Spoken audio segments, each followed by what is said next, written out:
Sud Radio, les clés d'une vie, Jacques Pessis. Sud Radio, les clés d'une vie, celle de mon invité. Mourir sur scène a été le vœu de Dalida, mais une réalité virtuelle pour bien des cantatrices.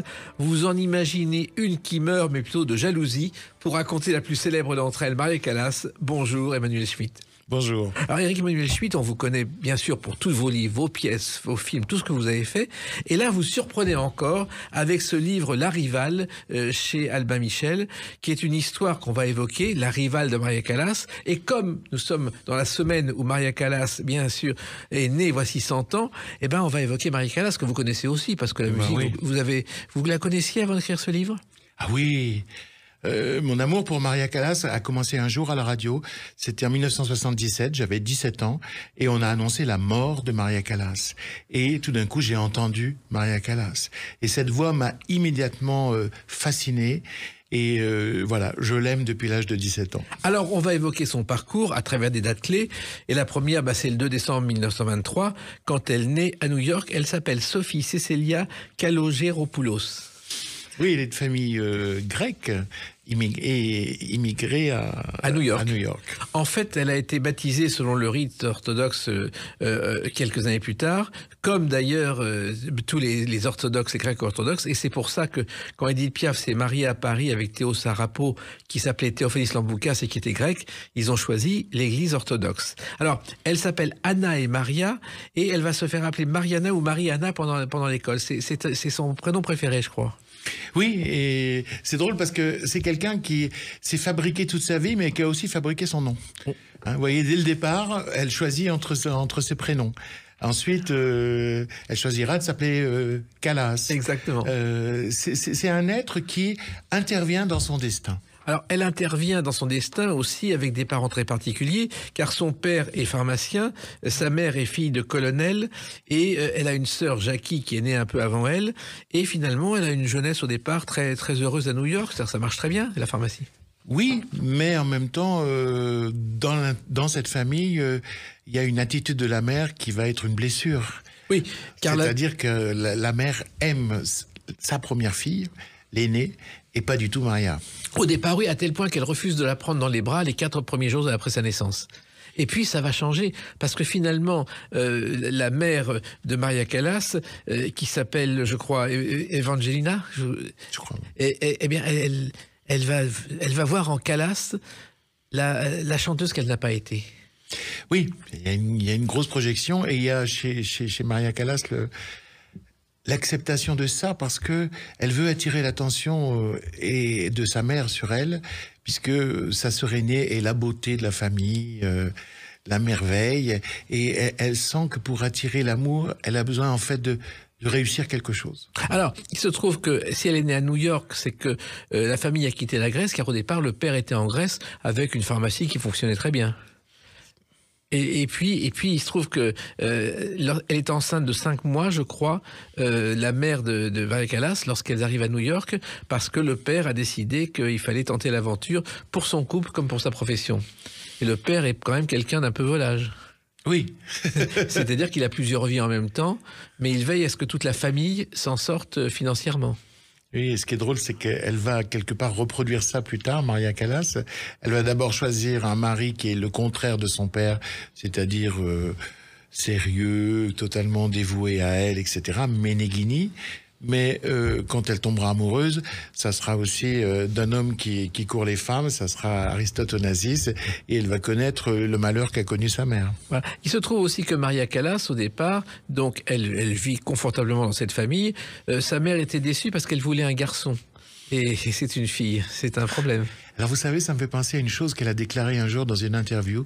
On lui a dit « Qu'est-ce que vous avez d'exceptionnel, de différent, qui fascine tout le monde ?» Elle a répondu « Ma virilité. » C'est fou, hein. Et c'est vrai que même Maria Callas, quand il y avait une interview, elle répondait toujours avec une franchise et un bagou étonnant. Oui, ça, il fallait pas. C'était la personne et le personnage étaient de la même trempe. Alors il se trouve aussi, et on le sait peu, que son père, qui s'appelle Georges, donc qui est grec, a été un des premiers à ouvrir à Manhattan une pharmacie drugstore.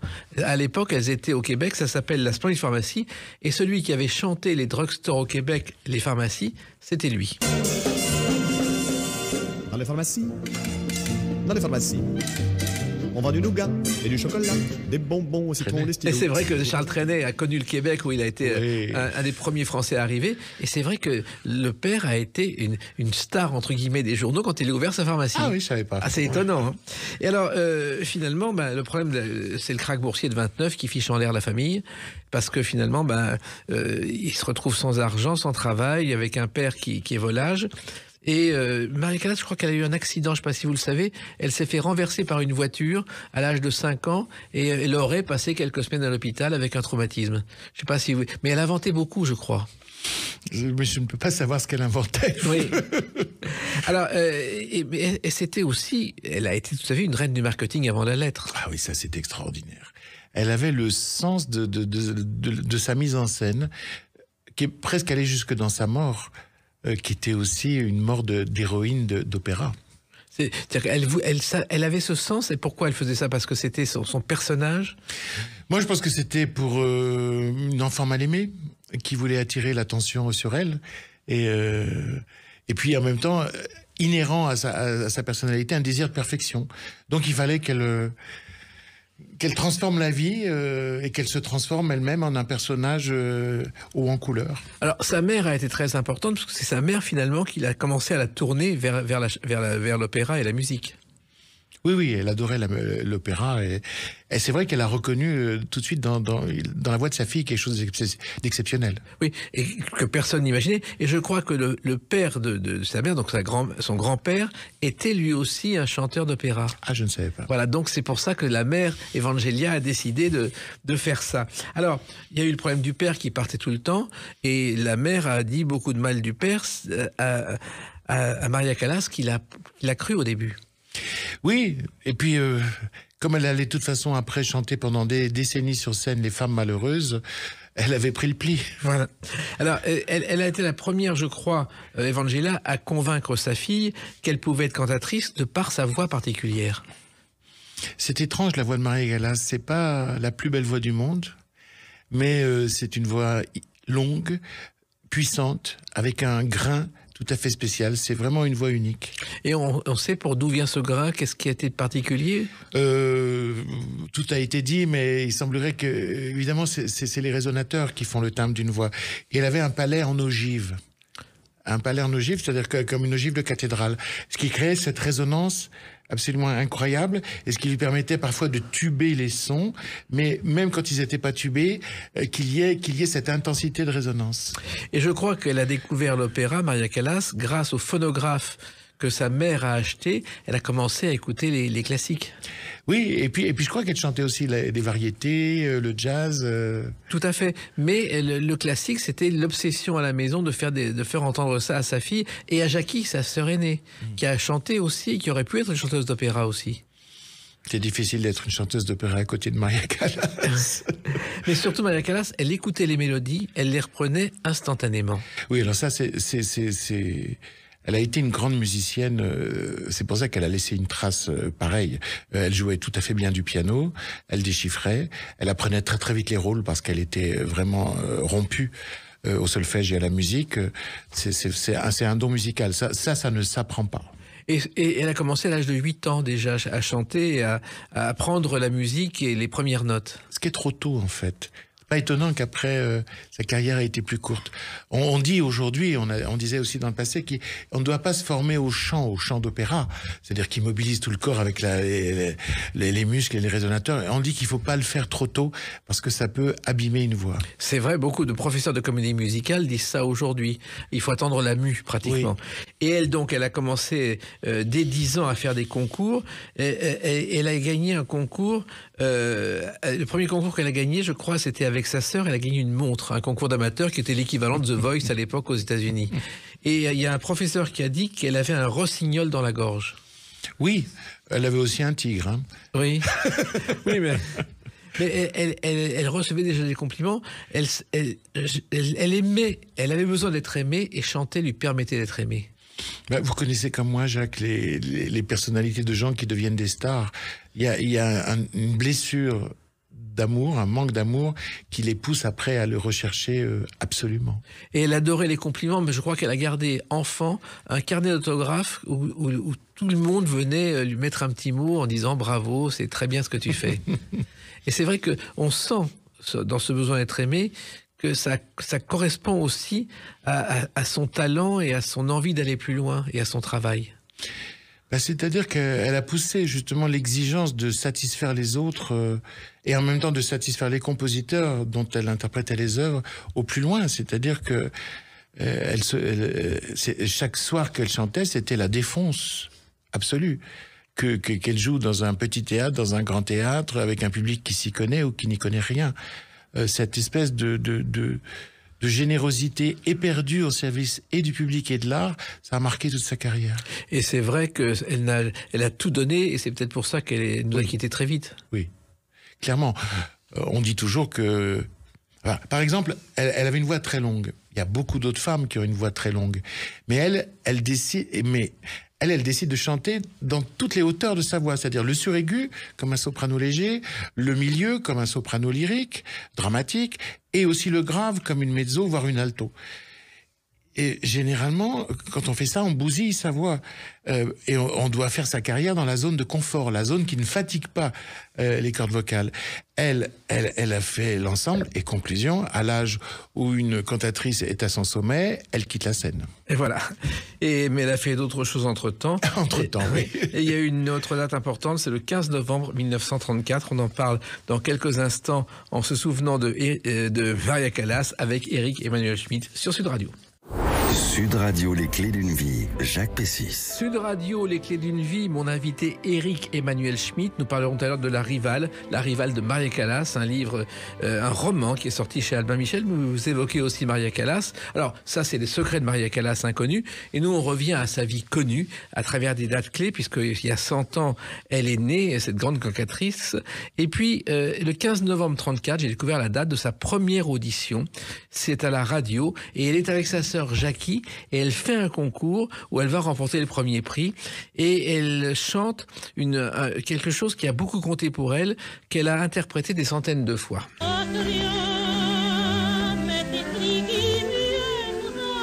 La Paloma. La Paloma, qui est une chanson du compositeur espagnol Sébastien Iradier, qui a connu un succès international, qui a été utilisée dans de nombreux films, et Callas adorait cette chanson. Ah, je savais pas du tout. Voilà. C'est vrai vous avez dit, elle chantait les variétés aussi. Oui, oui. Mais Iradier, c'était le professeur de l'impératrice, de la femme de Napoléon III. Exactement. Professeur de chant. Voilà. Et donc, c'est vrai que au départ, elle était cantatrice, mais connaître toutes les chansons et pouvoir les reproduire en une seule fois, c'était une qualité rare. Mais moi, je crois que c'est bien de commencer... même une carrière de chanteur classique avec de la variété. Pourquoi ? Parce que ça veut dire que on fait passer le texte. On raconte une histoire dans une chanson. Or, aujourd'hui, on voit beaucoup de gens faire une carrière d'opéra en n'ayant écouté que de l'opéra. Il leur manque le rapport aux mots, le théâtre qu'il peut y avoir dans une chanson, surtout à cette époque-là.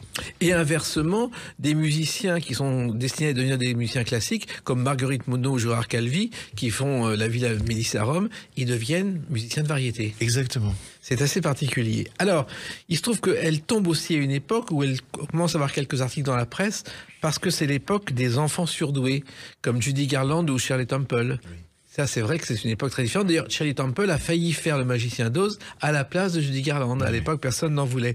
Et c'est vrai qu'elle est une enfant prodige. Oui, bien sûr. Et elle se retrouve en Grèce avec sa mère, parce qu'elle repart en Grèce quand le mari a fait quelques bêtises. Et au départ, elle est refusée par le conservatoire parce qu'elle connaît pas le solfège. Et il y a une certaine Maria Trivella, je ne sais pas si vous le savez, qui va lui apprendre à 13 ans, alors qu'elle est beaucoup trop jeune pour ça, les bases de l'opéra. Et c'est très dangereux. Encore une fois, c'est ça. Et l'histoire l'a prouvé. Voilà. L'histoire l'a prouvé. Elle a chanté sublimement pendant quelques années, mais pas longtemps. Oui, mais elle en voulait. Elle voulait tellement d'ailleurs faire ses cours qu'elle n'avait pas d'argent. Quand elle n'avait pas d'argent, elle allait pieds nus dans la neige pour suivre ses cours. Et puis, elle a intégré le conservatoire d'Athènes. Et là, c'est devenu différent parce que elle a commencé à travailler 10 heures par jour le chant. Là, elle avait 15 ans. Et là encore, c'est trop. C'est trop. C'était avec Elvira de Hidalgo. Exactement, l'autre Hidalgo. Ouais, une autre. Et qui lui apprenait d'autres roucoulades. Oui. Mais Elvira de Hidalgo, qui était une soprano coloratour. Hein. Donc, Qu'est-ce que c'est une soprano coloratour? Une soprano coloratour, c'est une soprano qui peut monter dans le suraigu, là où on n'arrive plus à articuler. Mais c'est pour ça qu'on fait des couleurs, parce qu'on peut plus coloratour. Oui. Donc, c'est la Reine de la Nuit de Mozart, c'est l'Acmé de Léo Delibes, l'air des clochettes, etc. Et c'est extraordinaire parce qu'une voix comme Callas, c'était une voix destinée à Wagner, à passer un orchestre de 120 musiciens parce que c'était une voix large et puissante. Et grâce à la formation qu'elle a eue avec Elvira de Hidalgo, elle a appris à réduire le spectre de cette voix et à l'utiliser sur toute sa hauteur et à acquérir une agilité que normalement une voix aussi musclée n'a pas. Et donc, cette rencontre, à mon avis, était vraiment à la base du phénomène Callas. Oui, parce que en même temps, c'est énormément de travail de changer sa voix comme ça. Moi qui ne suis pas musicien, je me demande toujours comment on fait. Bah, c'est athlétique, c'est artistique à la fois, c'est un gros travail musculaire. Et d'ailleurs, c'est parce qu'un jour, elle va perdre 50 kilos et elle va perdre aussi une partie de sa musculature parce que quand on maigrit violemment, on perd pas que la graisse mais aussi les muscles. Et c'est pour ça qu'après, sa voix commencera à bouger parce que ces muscles qui ont fondu n'arrivent pas à soutenir la voix comme pendant les 10 ans précédents. Alors, il se trouve que sa mère, donc en Grèce, a un petit peu vécu avec un colonel qui était proche des Allemands, hein. Donc, les premiers galas, elle les a fait, Maria Callas, contrainte et forcée en 1942 en Grèce, à 17 ans. Ça, c'était pas très jeune, mais je crois que elle ne s'en est même pas rendue compte. Elle voulait chanter, c'est tout ce qui l'intéressait. Et puis, elle est retournée avec son père, parce que je sais pas si vous le savez, mais il y a eu une rupture entre son père et sa mère, et qu'elle a finalement préféré son père, qui a été l'homme de sa vie. Oui.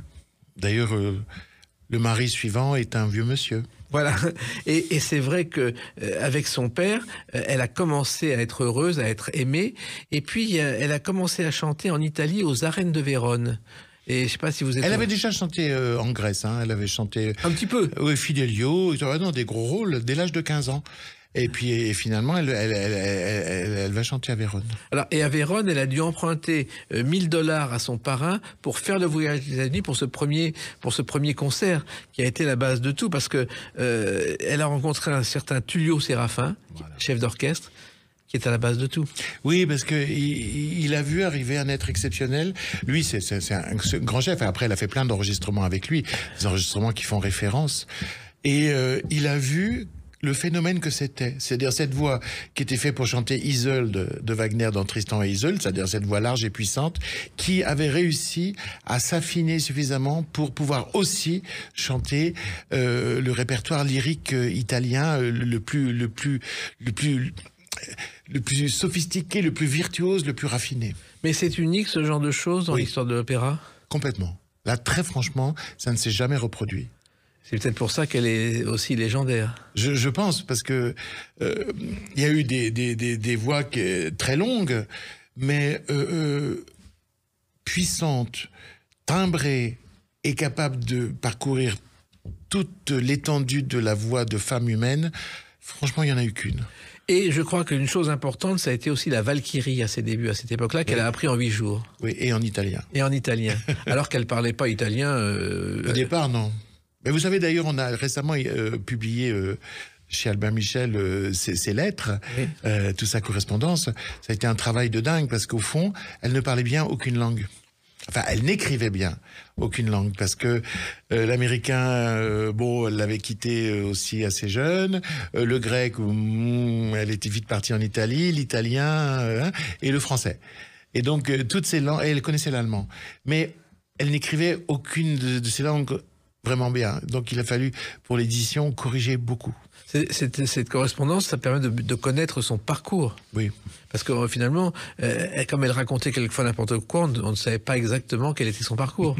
On peut mentir dans des lettres aussi. Hein. Oui, oui. Mais ces lettres ont été retrouvées, elles avaient été conservées pieusement ? Oui, oui. De toute façon, déjà, elle-même, Maria Callas, conservait pieusement toutes les traces de son existence. sa garde-robe, par exemple, il y avait une étiquette sur le cintre qui indiquait quel jour, en quelle occasion elle avait porté cette robe. Et les gants, pareil, etc. Et parfois, ça ne servait qu'une fois. C'est quelqu'un qui avait un contrôle paranoïaque de sa vie. Et pourquoi Calas? Est-ce qu'on le sait? Je crois que c'est un grand mystère, personne ne l'a jamais su. Non, c'est vrai. C'est venu comme ça un jour. Et il faut savoir aussi qu'elle n'était pas facile. Lorsqu'elle a débuté justement avec la Valkyrie qu'elle a pris en 8 jours, ça a été de grosses tensions avec son chef d'orchestre. Elle a dit non, elle a dit oui, il a insisté. Elle n'était pas facile à gérer non plus. C'était un pari, un défi. Parce qu'elle n'était pas facile à gérer, parce qu'elle voulait la perfection. C'était pas du tout du caprice d'un être irrationnel. Elle voulait tellement respecter les compositeurs, elle voulait tellement être à la hauteur des rôles que elle pouvait s'arrêter au milieu d'une représentation en sentant que elle n'arriverait pas à tout donner pour le rôle. Je veux dire, personne quasiment ne fait ça. Et apprendre la Valkyrie en 8 jours, c'est une chose que personne n'avait jamais fait. C'est extraordinaire. Comment, pourquoi? Mais parce que c'est la musique de Wagner est plein de j'allais dire de dièse et de bémol, oui, qui sont absolument pas évidents. Et en plus, il faut projeter ça par-dessus un orchestre extrêmement puissant. Donc, ça serait mieux d'avoir un peu d'entraînement. Mais non, ouais, elle y va. Elle y va, elle fonce et elle a bien raison. Il y a une autre date importante aussi dans sa vie, c'est le 7 décembre 1951. On va l'évoquer dans quelques instants avec Éric Emmanuel Schmitt à l'occasion de la sortie de votre livre La Rivale et également à l'occasion du centenaire de Maria Callas sur Sud Radio. Sud Radio, les clés d'une vie, Jacques Pessis. Sud Radio, les clés d'une vie, mon invité Éric Emmanuel Schmitt pour son nouveau livre La Rivale de Maria Callas qu'on évoque à l'occasion du centenaire de sa naissance. Alors, je vous ai parlé du 7 décembre 1951, c'est ce soir-là qu'elle débute à la Scala de Milan. Et ça, c'est un tournant dans sa carrière. Oui, parce que la Scala, c'est le prix Nobel de l'art lyrique. Avoir chanté à la Scala, ça veut dire que on fait partie des grands chanteurs. Vous connaissez la Scala de Milan, vous y êtes allé? J'y suis allé. Et alors, pourquoi est-ce que c'est si mythique? Est-ce que c'est... la salle est impressionnante, bien sûr, mais enfin, il y en a d'autres qui sont impressionnantes. Oui. Mais c'est son histoire. C'est son histoire. Beaucoup de grandes œuvres de l'opéra italien se sont créées là. La tradition est que les plus grands chanteurs s'y produisent. L'orchestre est excellentissime. Voilà. Mais il y a aussi des scandales régulièrement à la Scala de Milan. Mais il paraît que c'est un théâtre impossible pour chanter parce qu'on entend tout ce qui se passe dans les coulisses, parce qu'il y a des courants d'air, etc. Parce qu'il y a aussi, il y avait, surtout à l'époque, mais il y a encore aujourd'hui des claques.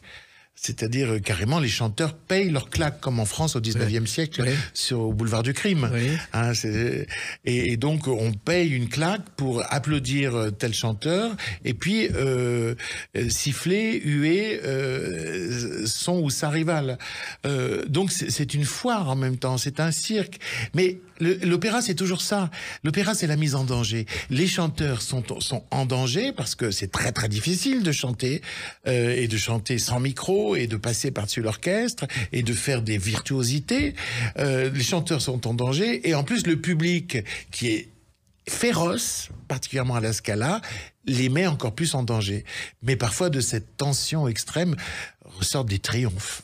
Alors, le dernier scandale qu'il y a eu, d'après mes renseignements, c'est le 7 décembre 2018, où il y a une production d'Attila, un opéra de Verdi, et la mise en scène n'est pas passée parce qu'il y a un passage où l'on voit une femme jeter la statue de la Vierge Marie à terre, et un maire italien a réclamé la suppression de ce spectacle. C'est quand même étonnant, tout est possible dans ces cas-là. Bon, malheureusement, à l'opéra, aujourd'hui, en termes de mise en scène, tout est possible, oui. Il y a beaucoup de metteurs en scène qui veulent qu'on parle d'eux, qui cherchent à faire du buzz, et donc qui détruisent les œuvres, ou qui détruisent les convictions des spectateurs qui sont en face, sans apporter rien d'autre que du scandale. Et qu'est-ce que vous en pensez vous-même? Parce que vous qui êtes un amateur d'opéra, dans ces cas-là, qu'est-ce que vous faites? Moi, j'ai beaucoup de mal quand quelqu'un se croit plus intelligent que Verdi, plus intelligent que Puccini, plus intelligent que Mozart. J'ai vraiment envie de lui dire, mais excusez-moi, montrez-moi pourquoi vous pouvez penser que vous n'avez pas à tenir compte de ce qu'ont voulu ces génies. Je trouve que c'est d'une prétention, d'une insolence et d'une inculture qui est terrible. Attention, je suis pas en train d'attaquer la mise en scène. Et il y a des mises en scène d'opéra absolument sublimes. Mais je suis en train d'attaquer les gens qui pensent qu'ils ne sont même pas redevables à l'œuvre de raconter ce qu'elle raconte. Vous avez toujours aimé l'opéra, c'est né comment cette passion, Éric Emmanuel Schmitt? Moi, la première fois, c'était la flûte les Noces de Figaro de Mozart. Puis tout de suite après, la flûte enchantée, donc c'était parti. Vous étiez très jeune, vous avez... Oui, non, pas si jeune que ça, j'avais 14-15 ans. Parce que le théâtre, c'était Jean Marais, je crois. Le théâtre, c'était Jean Marais, et là, j'avais 10-11 ans, et c'était parti pour la vie, et l'opéra, c'est venu vers 14-15 ans. Mais en même temps, dans ma famille, on chantait. J'étais dans une de ces familles où, à la fin des repas de famille, on chantait. Et moi, très vite, comme j'étais bon déchiffreur au piano, j'accompagnais tous les gens qui chantaient. Donc, en fait, l'opéra est arrivé dans ma vie, les airs d'opéra sont arrivés dans ma vie avant même que j'aille à l'opéra. Et vous êtes souvent allé à l'opéra ensuite, c'est devenu presque un rythme? Oui, c'est une passion.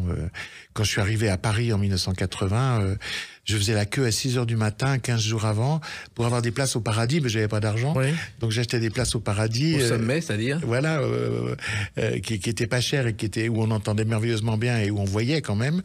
Je me souviens de ces queues. On arrivait à 6h du matin, je crois que les guichets ouvraient à 11h. Mais on voulait être les premiers. Et alors on arrivait avec des thermos, des sacs de couchage, et puis on parlait d'opéra. Et c'est comme ça qu'aussi ma culture s'est faite, avec des passionnés d'opéra, parce qu'il y avait des gens de tous les âges. Et puis maintenant, comme j'ai la chance d'être lu, traduit et mes pièces jouées dans 50 pays, et chaque fois que je vais à l'étranger, je vais à l'opéra. J'appelle mon éditeur en disant OK, je viens faire la promotion, mais trouvez-moi des places à l'opéra. Et les opéras sont dans le monde entier les mêmes ou il y a une évolution aujourd'hui? Non, il y a vraiment des traditions tout à fait différentes selon les pays. Il y a des opéras comme par exemple à Bruxelles où c'est la mise en scène qui l'emporte. Il y a des opéras où c'est les voix qui comptent. Il y a des opéras où ce sont des troupes et c'est la qualité de l'ensemble. Non, il y a encore vraiment de grandes différences, même s'il y a des artistes internationaux qui vont chanter un peu partout. Alors Maria Callas, pour en revenir à elle, à Scala de Milan, a débuté dans les Vêpres siciliennes, et puis ensuite, elle est revenue en 53, 57, 58, 59, 64, 65, et à chaque fois, elle a un jour ou l'autre, ou un soir ou l'autre, interprété ce morceau.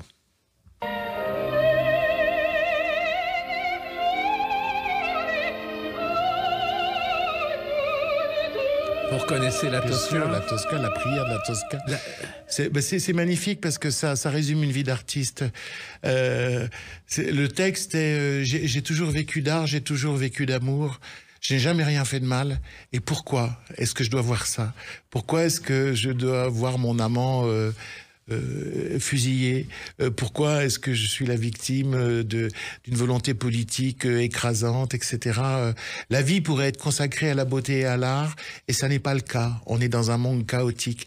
Et cette prière, c'est une prière à l'art, ou pour l'art plutôt, pour dire mais occupons-nous de la beauté et de ce qui réunit plutôt que de ce qui divise. J'adore cette mélodie. Oui, et alors elle l'a chanté sans arrêt, et un soir avec son partenaire, il se trouve qu'il y avait des perruques dans la Tosca, et sa perruque prend feu, et Tito Gobbi, donc son partenaire, arrive à éteindre l'incendie, et elle dit, il a éteint l'incendie et moi je l'ai assassiné ensuite, dit la Callas. C'est assez extraordinaire. Ben oui, parce que c'est marqué dans la partition, elle le poignarde. Voilà. Alors il y a aussi donc la Scala de Milan, elle a absolument tout joué, c'est devenu son temple pendant des années, elle y revenait. Oui, surtout qu'il y avait à cette époque-là une chose tout à fait nouvelle, c'est-à-dire que des grands metteurs en scène de cinéma se sont mis à apporter leur talent à l'opéra, et Visconti. Et donc Visconti a monté des opéras pour Maria Callas, particulièrement la Traviata, où on voit les photos, c'était absolument sublime de beauté, d'élégance. Et d'ailleurs, Maria Callas était amoureuse de Visconti. Malheureusement, ce n'était pas possible. Ça n'était pas possible. Mais de même comme Visconti a mis en scène Romy Schneider oui. contre son gré avec Alain Delon dans Dommage qu'elle soit une paix. Romy Schneider a souffert, mais c'était un grand metteur en scène. Oui. Et d'ailleurs, une anecdote tout à fait authentique, je ne sais pas si vous la connaissez.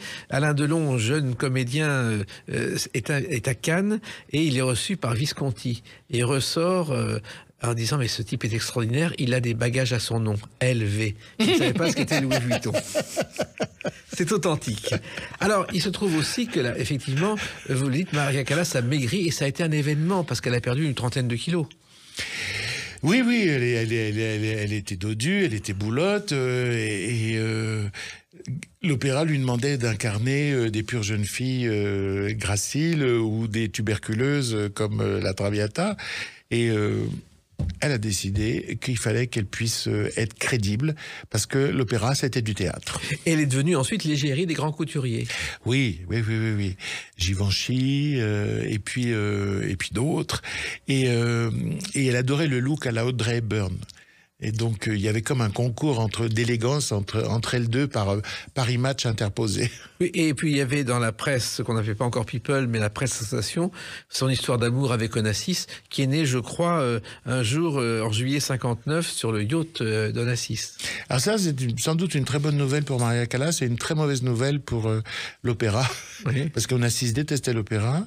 Lui, je pense que ce qu'il a vu en Maria Callas, c'est l'autre grec mondialement célèbre, comme lui, et la possibilité d'une vie people, etc. Et cette histoire, quand même, va précipiter la chute artistique de Callas, qui va arrêter un peu de travailler parce qu'elle a envie d'être auprès de lui, qui mène une vie comme ça, où on passe d'un yacht à un gala, et elle va totalement se perdre là-dedans. Alors, il se trouve qu'elle l'a connue grâce à une fête donnée par Elsa Maxwell, qui était la grande commère journaliste aux États-Unis, qui était aimée ou détestée. Et c'est en s'inspirant d'Elsa Maxwell que Pierre Lazareff a inventé les potins de la commère dans France Soir. Oui. Voilà. Elsa Maxwell, qui en fait avait d'abord dit beaucoup de mal de la Callas. Et puis on prévient la Callas qu'Elsa Maxwell est homosexuelle. Et donc elle l'a vampée, et après c'était sa plus grande femme. C'est extraordinaire. Alors il se trouve aussi que donc il y a un lieu très important pour la Callas et Onassis, c'est l'hôtel de Paris à Monte-Carlo. Et moi, il y a quelques années, on m'a expliqué qu'il y avait eu un couloir qui avait été installé au premier étage pour que Onassis puisse voir la Callas sans que personne ne s'en aperçoive. Ah. Voilà. Et c'est vrai que ça a été une histoire d'amour fabuleuse. Oui, mais effectivement très mauvaise pour sa carrière. Oui, j'étais pas là, je sais pas. Mais il y a surtout un jour elle a appris qu'il partait vers Jackie Kennedy et ça n'a pas plu. Non, mais elle l'a appris en plus par les médias. Oui. Vous imaginez quand même la délicatesse de cet homme, apprendre en même temps que tout le monde, non seulement qu'on est trahi, mais qu'on est humilié mondialement. C'est pour dire le degré d'intimité qu'il pouvait y avoir entre eux. C'est pour ça, cette grande histoire d'amour, moi je m'interroge. Oui, en même temps... qu'elle l'aimait, elle, c'était sûr. Oui, mais on ne sait jamais avec lui, vous avez raison, le nom comptait. Mais surtout, ça a précipité sa chute, parce que je crois qu'elle a fait un film avec Pasolini qui n'a pas marché, qui Médée, je crois. Médée, mais c'est une erreur. D'ailleurs, Visconti lui avait dit qu'elle ne devait pas le faire. Parce que Pasolini, c'était pas un cinéaste de comédien.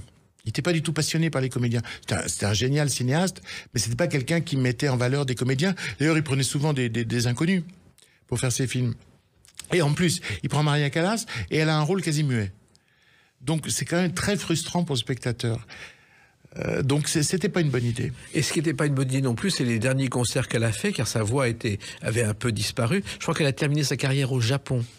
Oui, c'était terrible. Elle a tenté un retour après quelques années d'absence avec un de ses partenaires antérieurs. Et lui est encore arrivé à chanter. C'était Giuseppe Di Stefano. Mais elle avait absolument perdu la résonance, la puissance. Il y avait un spectre de sa voix. Alors elle était belle à crever, elle était élégante. Et quand on fermait les yeux, c'était pas bien. Je crois qu'elle en a fait une dépression, qu'elle a un peu abusé des cachets, qui sont peut-être à l'origine de son départ prématuré. Oui, moi j'ai connu des gens qui l'avaient vraiment rencontrée dans ces années-là et qui m'ont dit que c'était la femme la plus triste qu'ils avaient rencontrée. C'est étonnant, alors qu'elle avait été la reine de l'opéra, la reine de Paris, la reine du monde. Vous savez qu'est-ce que c'est la dépression? C'est la mort du désir. Elle ne désirait plus. Ni monter sur une scène, ni rencontrer un homme, ni profiter de la vie. Elle était vraiment dans une dépression. Elle s'est laissée mourir, vous pensez, la Callas?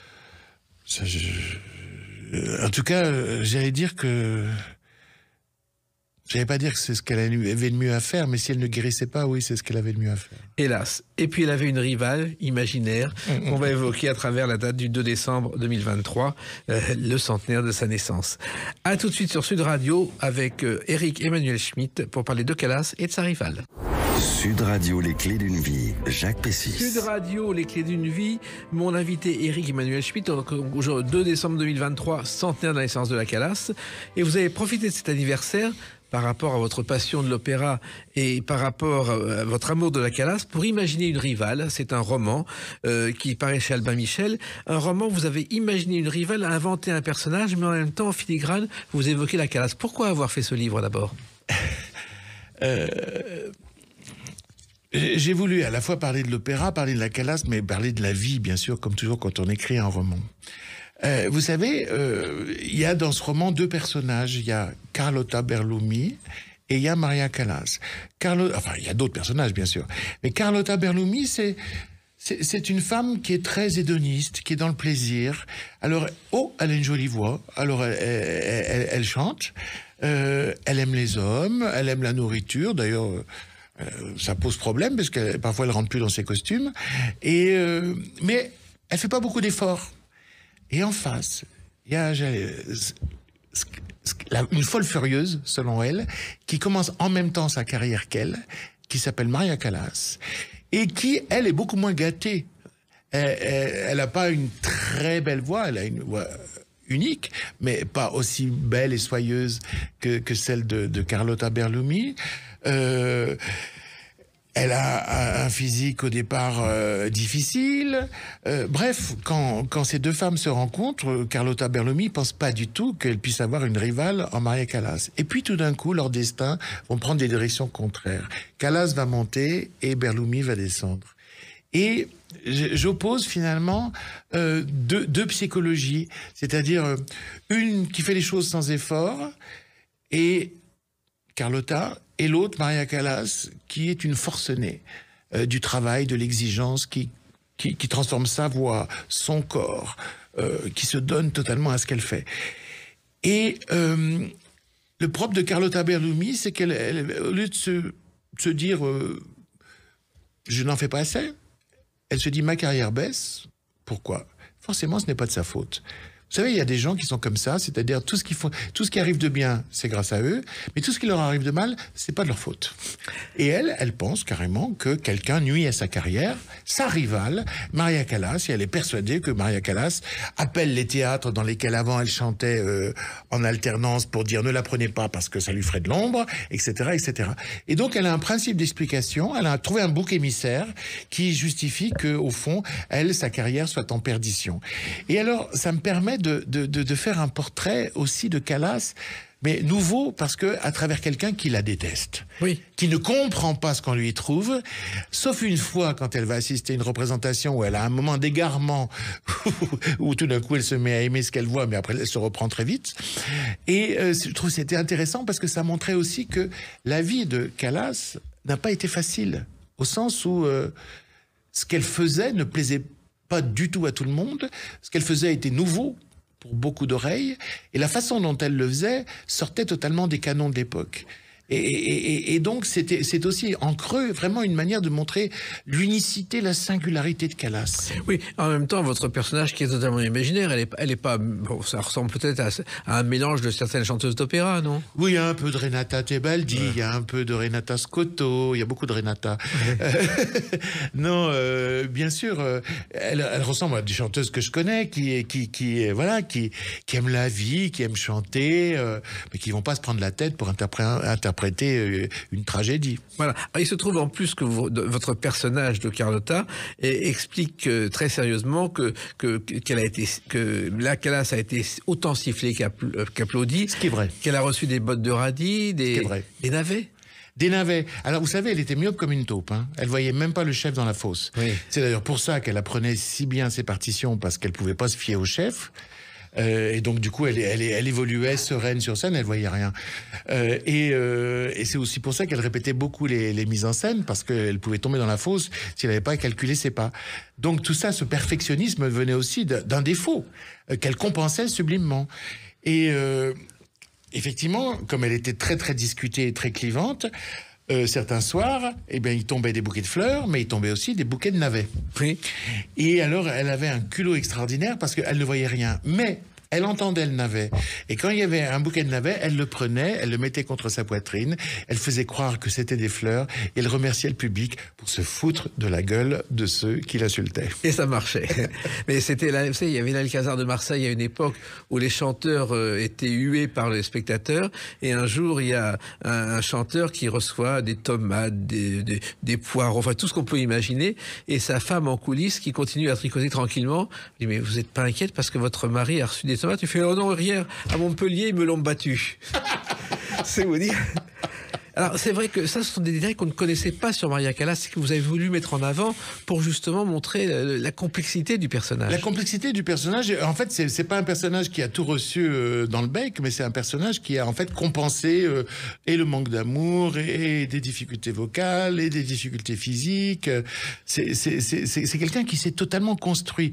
Ce que ne supporte pas justement sa rivale, Carlotta, qui elle n'a rien construit, et s'est laissé vivre. Alors, l'histoire se déroule justement dans un opéra où elle rencontre un jeune guide passionné d'opéra et elle va s'épancher alors qu'elle a 90 ans et qu'elle a tout son passé derrière elle. Oui, oui, ce jeune guide explique à un groupe de Français les fantômes qu'il y a dans la Scala, et dont celui de Maria Callas, et elle intervient en disant arrêtez de parler de Maria Callas, il y avait au moins 20 chanteuses qui avaient une plus belle voix qu'elle. Et le jeune guide Enzo, indigné, lui dit mais enfin madame, qui êtes-vous? Elle dit j'étais la rivale de Maria Callas. Et il n'a pas vraiment entendu parler d'elle, sauf par son grand-père, et il voudrait savoir si c'est une mythomane, si c'est quelqu'un qui peut dire ça légitimement, qui elle est, etc. Et une amitié totalement inattendue va naître entre ces deux êtres. Elle n'aime personne, mais elle aime bien se raconter. Et lui, qui sait pas s'il l'aime, il est fasciné en tout cas. Oui, et surtout, ils vont aller dans un magasin de disques, comme il y en a aussi beaucoup aujourd'hui, et on s'aperçoit qu'il y a des dizaines de disques de la Callas, mais que les enregistrements de cette Carlotta n'existent pas. Non. Elle n'a pas du tout été aimée par les maisons de disques, et il y aurait tout au plus des pirates. Et encore, on ne les trouve pas. Ce qui fait que Enzo se dit, mais est-ce que c'est vraiment une fabulatrice? Est-ce qu'elle a vraiment chanté? Est-ce que finalement, il n'y a pas aussi d'autres cantatrices qui sont dans le même cas où on trouve Callas, effectivement, chez les disquaires, et pas d'autres? Bien sûr, mais c'est pour ça que Callas a été détestée. C'est parce qu'elle a effacé tous les autres. Et des gens parfois très, très, très, très valables. Mais elle est... Et puis c'était pas usurpé, parce que quand on écoute, il n'y a rien à faire, c'est mieux. C'est la meilleure.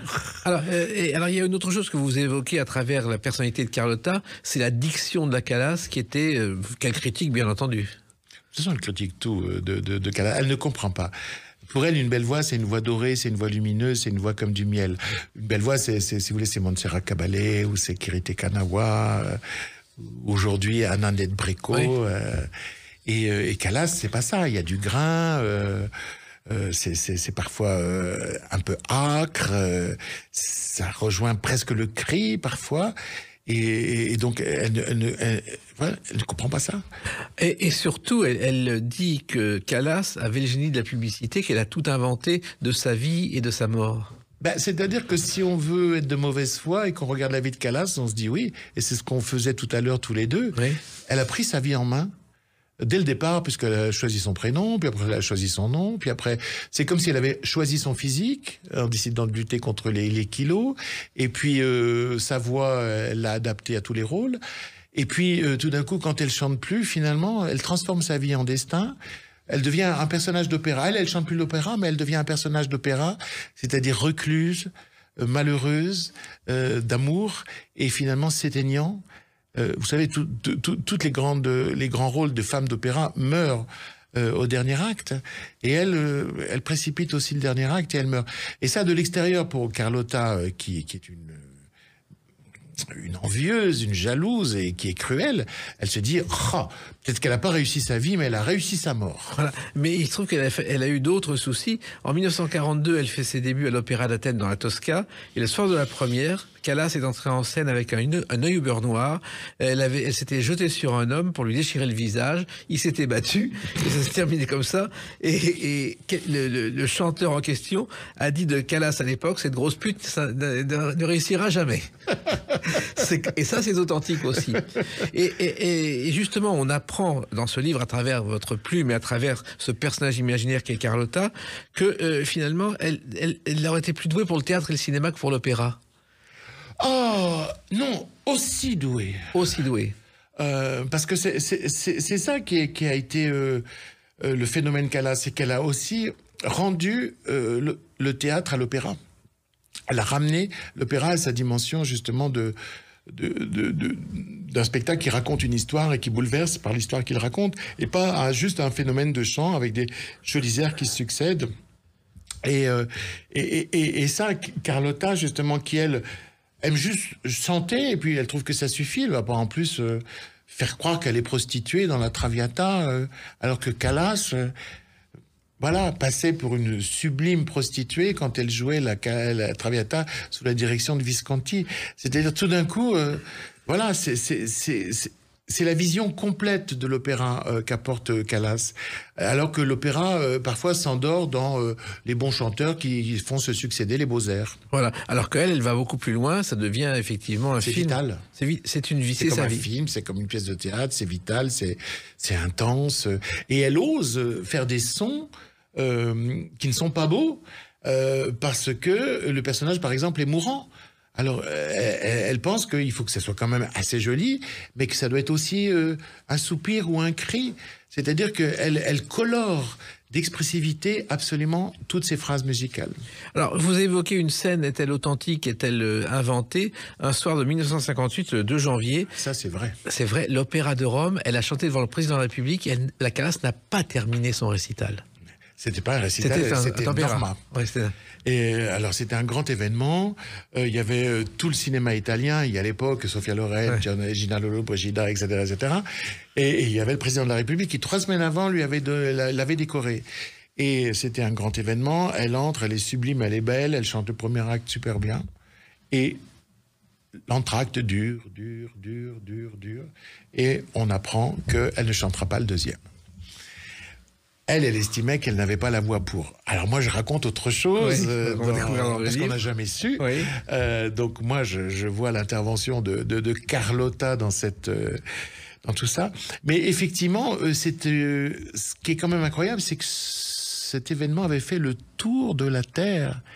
Callas était tellement connue comme une star de cinéma que jusqu'au fin fond des États-Unis, on a parlé de ce culot qu'avait eu Maria Callas, de ne chanter que le premier acte devant le président de la République et de s'arrêter au deuxième. Elle était l'image de la diva capricieuse, etc., etc.